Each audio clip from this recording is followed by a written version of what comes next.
अब हम एजेस का थर्ड मॉडल डिस्कस करते हैं, जहां हम रेशियो पर बेस्ड प्रॉब्लम डिस्कस करेंगे। फर्स्ट क्वेश्चन है यहाँ पे, Aarti and Bharti age are in the ratio 5:6, 5 years hence their age ratio will become 6:7. What is the Bharti's age? Option दिए गए हैं हमें क्वेश्चन में, ठीक है।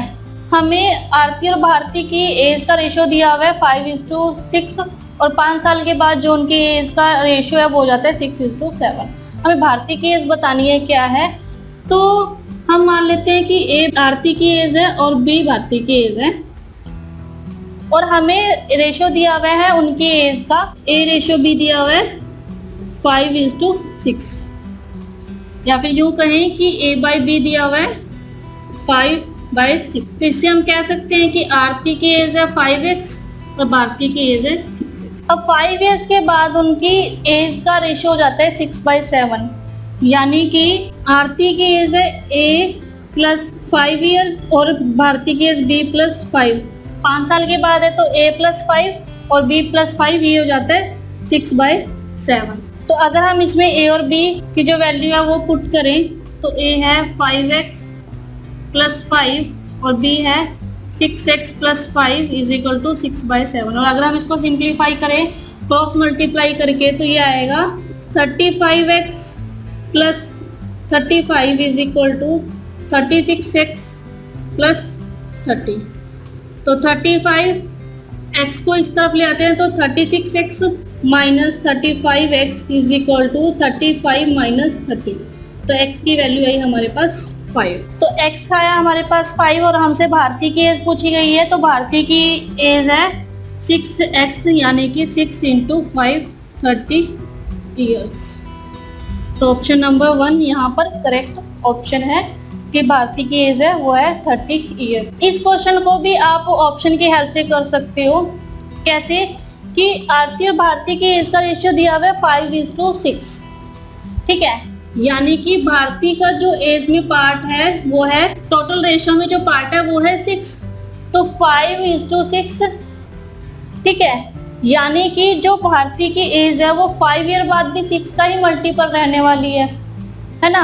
अगर हम ऑप्शंस में देखें तो 6 का मल्टीपल 30 है, 38 नहीं है, 32 भी नहीं है, और ठीक है, तो हमारे पास ऑप्शन रह गया 30 ईयर्स, डेटा इनसफिशिएंट और none of this.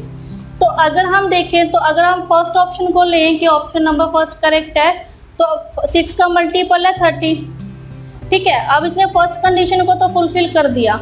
Second condition है कि 5 इयर्स के बाद उनकी एज का रेशियो 6:7 हो जाता है, यानी कि 5 इयर्स के बाद भारती की एज का जो रेशियो दिया हुआ है उसमें टोटल पार्ट 7 है भारती का, यानी कि 5 इयर्स के बाद जो एज होनी चाहिए वो 7 का मल्टीपल होना चाहिए। तो अगर प्रेजेंट एज 30 ईयर है भारती की, तो 5 इयर्स के बाद होगी 35, और 35 7 का मल्टीपल है, यानी कि ऑप्शन नंबर 1 यहाँ पर करेक्ट ऑप्शन है। तो भारती की एज हुई 30 इयर्स। तो इस तरह से आप इन क्वेश्चन को इजीली सॉल्व कर सकते हैं। एजेस के थर्ड मॉडल का सेकेंड एग्जाम्पल है यहाँ पे, The present age of Sumit and his father are in the ratio of 3:5 respectively.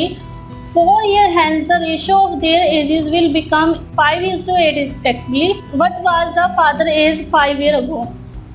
Option है हमें यहाँ पर दिए हुए, सुमित और उसके फादर की प्रेजेंट एज दी हुई है, प्रेजेंट एज का रेशियो दिया हुआ है 3:5, ठीक है। 4 साल के बाद उनकी एज का रेशियो होगा 5:8, और हमें फादर की एज बतानी है कि 5 साल पहले क्या थी उसके फादर की एज। ऑप्शंस है यहाँ पे 50 year, 75 year, 85 year, 55 year, none of this, ठीक है। इस क्वेश्चन को हम कन्वेंशनल मेथड से ना करके ऑप्शंस की हेल्प से करते हैं। तो अगर हम इसको ऑप्शंस की हेल्प से देखें तो सुमित और उसके फादर की प्रेजेंट एज का रेशियो है 3:5। तो फर्स्ट स्टेटमेंट से जो फादर की एज का टोटल पार्ट है वो है 5, प्रेजेंट एज का जो टोटल पार्ट है वो है 5, क्योंकि 3:5 टोटल पार्ट 8 है, और इसमें जो फादर की एज के पार्ट्स हैं वो है 5। तो यानी कि जो फादर की एज है वो 5 का मल्टीपल होगा, है ना। तो अगर 5 का मल्टीपल देखें ऑप्शंस में तो 50, 75, 85, 55, अभी चारों ऑप्शन ही 5 के मल्टीपल हैं, तो हम इसमें से कैसे राइट आंसर को वेरीफाई करेंगे, तो ये देखते हैं। माना कि जो फादर है उसकी 5 साल पहले जो एज थी वो है 50 इयर्स, ठीक है। तो 5 साल के बाद यानी कि प्रेजेंट एज होगी 55 इयर्स, है ना। 5 साल पहले थी 50 इयर्स, तो 5 साल बाद यानी कि प्रेजेंट एज होगी 55 इयर्स। और अगर 55 इयर्स प्रेजेंट एज है तो प्रेजेंट एज के 4 साल के बाद जो उनकी एज का रेशियो है वो है 5:8, यानी कि अब टोटल 13 पार्ट्स हैं और 13 में से 8 पार्ट जो है वो फादर की एज के हैं। तो यानी कि जो अब एज होनी चाहिए, यानी जो 4 साल के बाद एज होगी वो 8 का मल्टीपल होना चाहिए, ठीक है। तो अगर हम 55 एज जो प्रेजेंट एज है उसको 4 साल बाद देखें तो ये हुई 59 ईयर, ठीक है। 59 ईयर, अब 59 जो है वो 8 का मल्टीपल नहीं है, तो ये ऑप्शन रॉन्ग है, ठीक है। नेक्स्ट ऑप्शन है 75 ईयर। 75 ईयर अगर 5 साल पहले उसकी उम्र 75 ईयर थी तो 5 साल के बाद यानी कि प्रेजेंट एज है 80 ईयर, और 80 ईयर प्लस 4 साल के बाद एज होगी 84 ईयर। अब 84 ईयर 8 का मल्टीपल नहीं है, तो ये भी रॉन्ग ऑप्शन है। थर्ड ऑप्शन है हमारे पास 85। अगर 5 साल पहले फादर की एज 85 ईयर्स थी तो 5 साल के बाद यानी कि प्रेजेंट एज है 90 ईयर, ठीक है। 90 ईयर है तो 4 साल के बाद होगी 94 ईयर। अब 94 भी 8 का मल्टीपल नहीं है, तो ये भी रॉन्ग ऑप्शन है। नेक्स्ट ऑप्शन है 55 ईयर। अगर 5 साल पहले फादर की एज 55 ईयर थी तो 5 साल के बाद यानी कि प्रेजेंट एज है 60 ईयर। अगर 60 ईयर प्रेजेंट एज है तो 4 साल के बाद फादर की एज होगी 64 ईयर, और 64 8 का मल्टीपल है, यानी कि इस ऑप्शन ने दोनों कंडीशन को सेटिस्फाई किया है और ये राइट आंसर है इस क्वेश्चन का। तो आप इस तरह से डायरेक्ट ऑप्शन के हेल्प से क्वेश्चन के रिक्वायर्ड आंसर को फाइंड आउट कर सकते हो। स्मार्ट वे से क्वेश्चन को करो ताकि आपका टाइम सेव हो, ठीक है, और आप अपने टाइम को ज्यादा से ज्यादा यूटिलाइज कर सको। तो अगर आप इन ऑप्शंस में से रॉन्ग ऑप्शन को एलिमिनेट कर देते हो तो आपको राइट आंसर यहाँ पर मिल जाएगा।